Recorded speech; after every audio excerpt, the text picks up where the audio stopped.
Hello, everyone. I'm Father Groove, and welcome to yet another episode of Father Groove's Groovy Bass Podcast.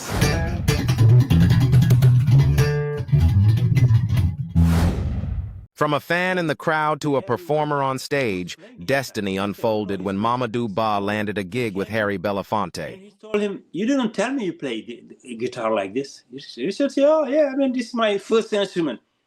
Mm-hmm. He said, "Well, whatever you're playing, these things, that's what I want in my music. Okay.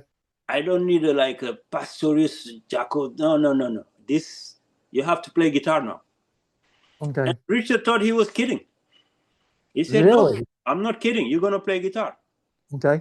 And Richard Bona was like, "Okay, if I have to play guitar, then let me bring a bass player who can understand what I'm playing here and put the right bass line, understand this music and can play the music."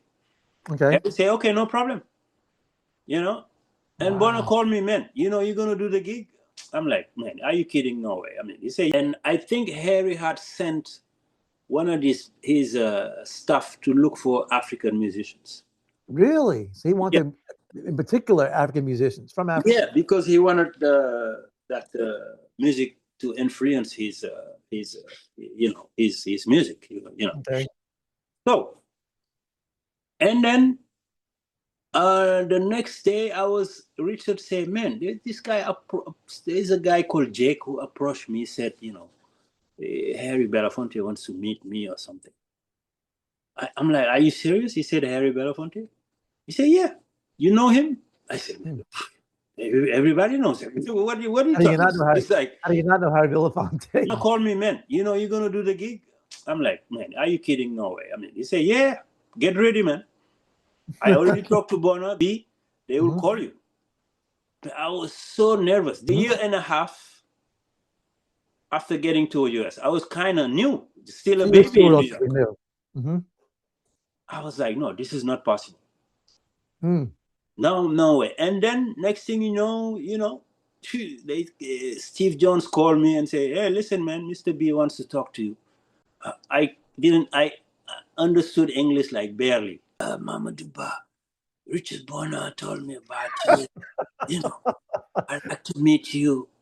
Man, I couldn't sleep. And then that's where all things started. It was such a big deal, because I knew who Harry was.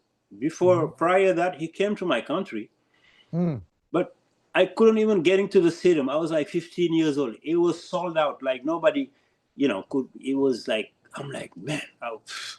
And I finally managed to get in and saw him being from Senegal, and then ended up in Harry's band.